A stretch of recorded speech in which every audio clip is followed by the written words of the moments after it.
प्रभु परमेश्वर को धन्यवाद देंगे आज की सुंदर सुबह के लिए, नया दिन दिया, इस नए दिन के लिए परमेश्वर पिता को धन्यवाद। आज जून महीने की 20 तारीख है।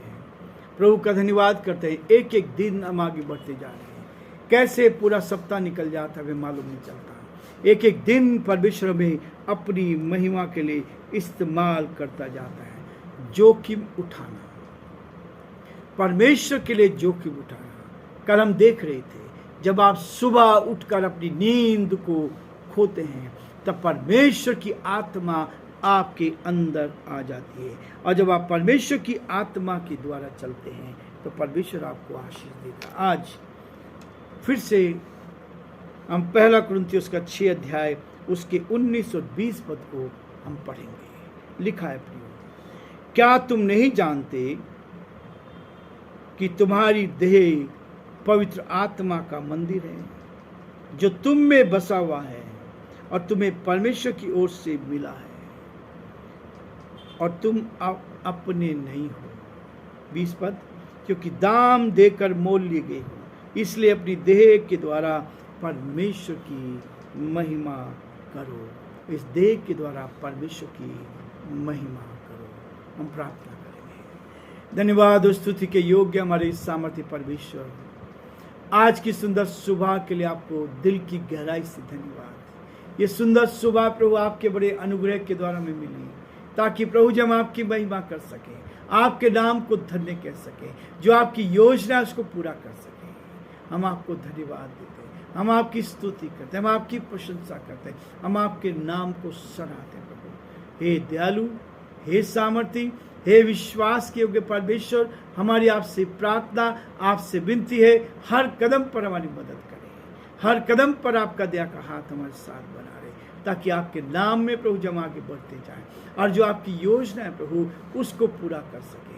दया के धनी विश्वास के योग्य परमेश्वर, हमारे सारे श्रोताओं के लिए जो आज हमारे साथ इस YouTube चैनल पर जुड़े हैं प्रभु जी, हर एक को आपका तभी सौंपते हैं, हर एक को आशीष दे, अपनी महिमा के लिए इस्तेमाल करें, ताकि परमेश्वर आपको महिमा मिले और आपका नाम ऊंचा किया जाए। हम बड़े आदर के साथ, दीनता नम्रता के साथ पिता परमेश्वर, हमारे प्रदेश राजस्थान के मुख्यमंत्री अशोक गहलोत जी को आपके हाथों में सौंपते हैं। हर परेशानी से, कठिनाई से, दुख और मुसीबत से बचाएं, आपका हाथ साथ बना रहे, ताकि परमेश्वर जो आपकी योजना पूरी की जाए।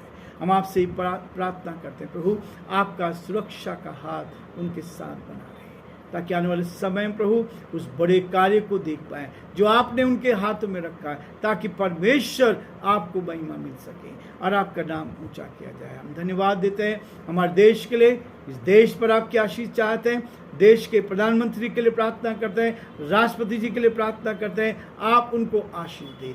सारे जुडिशल्स के सारे प्यारे परमेश्वर, उन अधिकारियों को जिनके हाथों में प्रभु जी ये देश की बागडोर, हम प्रार्थना करते हैं आप उनकी मदद करें। प्यारे परमेश्वर, सुप्रीम कोर्ट के सारे जजेस को आपके हाथों में सौंपते हैं, आप उनको भी सुरक्षित रखें। पुलिस प्रशासन को आपके हाथों में सौंपते हैं, आप उनको भी अपने हाथों में लें, और आने वाले समय पर जो इलेक्शंस होंगे उनको भी कंट्रोल करने में आप मदद करें, ताकि सब कुछ आपकी इच्छा में, आपकी मर्जी में हो, और सही दिशा में सब कार्य हो सके और आपका नाम ऊंचा किया जाए। सारी महिमा हम आपको देते हुए इस प्रार्थना को अपने प्रभु, अपने धारकर्ता यीशु मसीह के नाम से मांगते हैं, आमीन।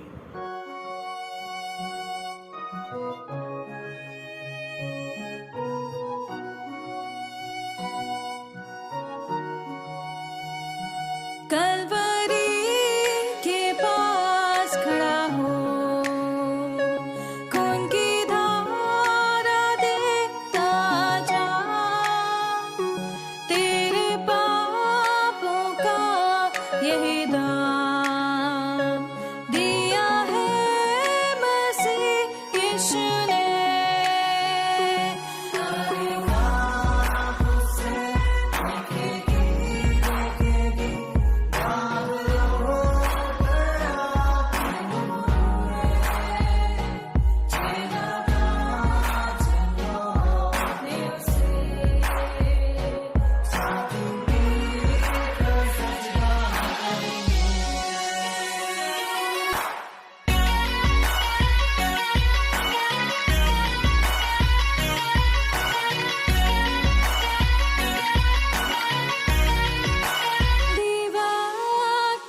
करता जाता है।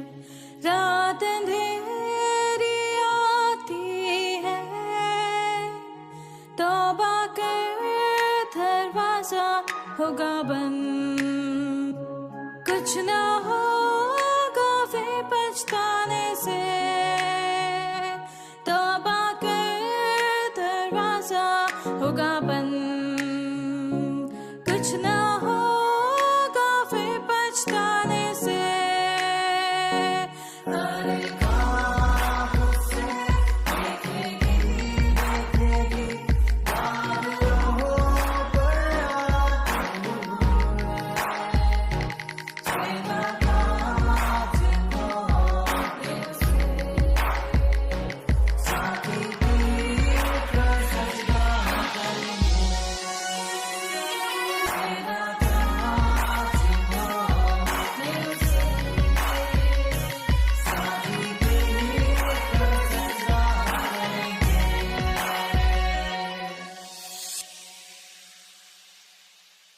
प्रियो, प्रभु का धन्यवाद हो कि परमेश्वर ने आज का दिन मुझे और आपको दिखा दिया।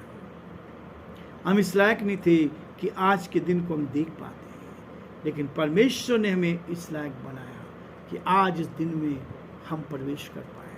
बहुत से भाई बहन ऐसे थे जो आज के दिन को नहीं देख पाए, लेकिन हमें सौभाग्य मिला है कि हम परमेश्वर की महिमा करें, और सबसे बड़ा सौभाग्य मिला है हम उसकी सेवा कर सकें, हम उसकी सेवा कर सकें। ये आनंद की बात है। यदि आप एक दूसरे की सेवा करते हैं निस्वार्थ भाव से, बिना किसी स्वार्थ के, परमेश्वर आपको आशीष देगा। प्रियो, परमेश्वर ने अपनी उत्तम आशीष से भरपूर किया है, और यही है आनंद की भरपूरी। जब आप एक दूसरे के लिए काम करते हैं, मैं लगभग 18 घंटे काम करता हूँ बिना किसी स्वार्थ के, लोगों की भलाई के लिए, लोगों की सहायता के लिए। जितना हो सकता है हम दूसरों की भलाई करते चले जाएं, और जो परमेश्वर की योजना है उसको हम पूरा कर सकें। प्रियो, यही है, हम एक दूसरे की भलाई करें और अपने आप को पाप से बचा कर रखें। पौलुस जो कह रहा है, जैसे हमने शुरू में देखा था, पौलुस बता रहा है, पहला कुरिन्थियों में जब पहला पत्र लिख रहा है, तब उसको मालूम था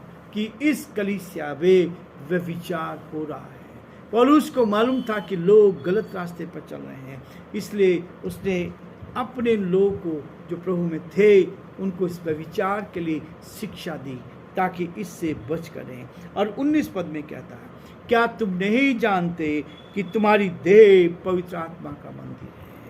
क्या तुम नहीं जानते कि तुम्हारी देह पवित्र आत्मा का मंदिर है? प्रियो, 2 तीमुथियुस और उसके 2 अध्याय 3 पद में बहुत स्पष्ट करता है, मसीह यीशु के अच्छे योद्धा के समान मेरे साथ दुख उठा, जोखिम उठा।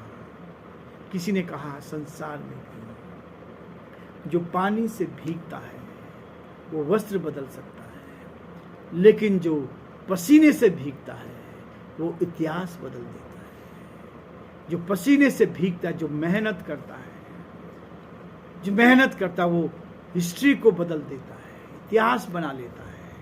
ये है आपके और मेरे लिए। जब आप प्रभु के इस वचन को लेके हैं, आत्मा जीतने का अर्थ होता है जब आप प्रभु के साथ चल रहे हैं, परमेश्वर की आत्मा आपके पास है और वो कहता, क्या तुम नहीं जानते कि तुम्हारी देह पवित्र आत्मा का मंदिर है? प्रभु यीशु मसीह ने हमें वादा किया था, मैं तुम्हें पवित्र आत्मा दूंगा। और ये पवित्र आत्मा जब हमें मिलती है तो कहता है, आत्मा जीतने वाला होता है। जो व्यक्ति आत्मा जीतता है, आत्माओं के लिए लड़ना, शैतान के ने लाखों करोड़ लोगों को अपने शिकंजे में कर रखा है, अपना हथियार बना रखा है, उन लोगों को शैतान की गुलामी से बचाना। लोग कहते हैं धर्म परिवर्तन, कोई धर्म परिवर्तन नहीं है। लोगों की ये धारणा बहुत गलत है। केवल 2 ही पावर से ताकत है, 2 पावर कार्य कर रही है इस संसार में। एक शैतान की पावर है, एक ईश्वर की पावर है, एक शैतान की पावर है, एक ईश्वर की पावर है। शैतान हमें आत्मिक दृष्टि से बढ़ने नहीं देता है और वो हमें गलत रास्ते की ओर ले जाता है। आत्मा में जब आप चलते हैं तो परमेश्वर की सहायता से सही रास्ते पर आप चलते हैं। आत्माओं के लिए लड़ना, आत्माओं के लिए लड़ना। क्या तुम नहीं जानते कि तुम्हारी देह पवित्र आत्मा का मंदिर है? इस देह के अंदर यदि मैं एक व्यक्ति से जो मेरे पड़ोस में रहता है, जो मेरे साथ रहता है, मैं उससे प्यार करता हूँ तो परमेश्वर से प्यार करता हूँ। परमेश्वर चाहता है, परमेश्वर चाहता है कि हम एक दूसरे से प्यार करें। परमेश्वर चाहता है कि हम एक दूसरे को प्रोत्साहित करें। आत्मा, क्या तुम नहीं जानते कि तुम्हारी देह पवित्र आत्मा का मंदिर है? परमेश्वर की आत्मा हमारे अंदर रहता है और जब परमेश्वर की आत्मा हमारे अंदर रहता है तो लाखों करोड़ों लोगों को शैतान ने अपने कब्जे में कर रखा है। झूठ बुलाने के लिए, बेईमानी कराने के लिए, लालच कराने के लिए, ये सारी चीजें हैं जो आज लोग उसमें जी रहे हैं। उन सब से बचाने के लिए परमेश्वर की आत्मा आपके अंदर है तो लोगों को आप उस नरक की आग में से निकालेंगे, शैतान की गुलामी से आप निकालेंगे, शैतान के उस बड़े कार्य से जो शैतान कर रहा है उससे यहाँ कोई परिवर्तन नहीं होता। परिवर्तन उस वो लगता है जब आप बुराई को छोड़ देते हैं। यदि कोई शराब पीता है, शराब छोड़ देता है और वो प्रभु के साथ आ जाता है तो लगता है धर्म परिवर्तन होगा। नहीं प्रियो, परमेश्वर कहता अपनी आत्मा को शुद्ध कर लो। यदि आपने अपनी आत्मा को शुद्ध कर लिया तो आपका जीवन बदलता चला जाएगा, आपका जीवन बदलता चला जाएगा। इसलिए प्रियो, वो कहता है क्या तुम नहीं जानते कि तुम्हारी देह पवित्र आत्मा का मंदिर है जो तुम में बसा हुआ है। ईश्वर कहाँ रहता है? हमारे अंदर। यीशु मसीह जब इस दुनिया में आया, माता के गर्भ में पवित्र आत्मा की सामर्थ्य से आया, पवित्र आत्मा की सामर्थ्य से आया। और यहाँ वो यही कहता है, जब हम पैदा होते हैं तो ईश्वर की आत्मा हमारे अंदर रहती है। इसलिए बचपन में आपने देखा होगा, बच्चे ईश्वर का रूप होते हैं, ईश्वर का रूप होते हैं। लेकिन जैसे जैसे दुनिया में बढ़ने लगते हैं वैसे वैसे क्या होने लगता है? पाप उनके जीवन को आने लगता है। और वो इसलिए कहता है पवित्र आत्मा का मंदिर। क्या तुम नहीं जानते कि तुम्हारी देह पवित्र आत्मा का मंदिर है? ईश्वर हमारे अंदर रहता है और यदि वो हमारे अंदर रहता है तो हमें क्या करना है? परमेश्वर के साथ अपने जीवन को व्यतीत करना है। तब परमेश्वर आपको आशीष देगा और तुम्हें परमेश्वर की ओर से मिला है और तुम अपने नहीं हो। ये आत्मा हमारी नहीं है, जिस दिन चाहता है उसको ले लेता है। इसलिए मैं रोज दुआ करता हूँ, प्रभु तेरा धन्यवाद करता हूँ, आज का दिन आपने दिया है, आज का दिन दिया इसके लिए तेरा धन्यवाद, आज का दिन दिया इसके लिए तेरा धन्यवाद। प्रियो, परमेश्वर का वचन कहता है कि हम परमेश्वर क्या, हमें क्या किया? यीशु मसीह ने दाम देकर खरीदा है, अपना लहू बहाकर हमें खरीद लिया है। ये परिवर्तन नहीं है, ये आत्मा का परिवर्तन है। अंदर की आत्मा शुद्ध हो गई, अंदर की आत्मा पवित्र हो गई तो आपके होठों से शुद्ध बातें निकलेगी, आपके मुंह से सब सही बातें निकलेगी, आपकी आंखें सही चीजों को देखेगी और ये इस शरीर को आप कंट्रोल कर पाएंगे। यह है परिवर्तन। जो संसार में जो लोग पैदा होते हैं, संसार में झूठ है, बेईमानी है, गलत काम है, झगड़ा है, ईर्ष्या है, डाह है, जलन है, वैर भाव है। लेकिन जब परमेश्वर के साथ आप चलेंगे, प्रेम, मेल, आनंद, शांति, धीरज, ये सब कुछ आता है। इसलिए प्रियो, परमेश्वर चाहता है क्या? क्योंकि दाम देकर मोल ली गई, इसलिए अपनी देह के द्वारा परमेश्वर की महिमा करनी है। ये शरीर मनुष्यों की सहायता करने के लिए, ये हाथ दूसरों की मदद करने के लिए, ये हाथ दूसरों के काम करने के लिए होने चाहिए, दूसरों की बुराई करने के लिए नहीं, दूसरों को नीचा दिखाने के लिए नहीं, दूसरों को गिराने के लिए नहीं। ये शरीर ऐसा होना चाहिए। हम इसलिए अपनी देह के द्वारा हम परमेश्वर की महिमा करें। यदि मनुष्य की सेवा करते हैं तो परमेश्वर की सेवा करते हैं, परमात्मा की सेवा करते हैं, और हम परमात्मा को अपने जीवन में देख सकते हैं। वो आप उससे बात करने लगेंगे, आप उससे बात करने लगेंगे। जैसे मैं सुबह उठकर उससे बात करता हूँ और दिन भर नई ताजगी देता है, बात करता है ताकि कौन सा काम करना है और कौन सा नहीं करना। जो गलत चीजें हैं उसको अपने आप ही परमेश्वर अलग कर देता है, सच्चाई के साथ चलना। इसलिए प्रियो, आज हम ये रुकना चाहेंगे, कल फिर नए विषयों को लेकर, नए अध्याय को लेकर हम आगे बढ़ेंगे।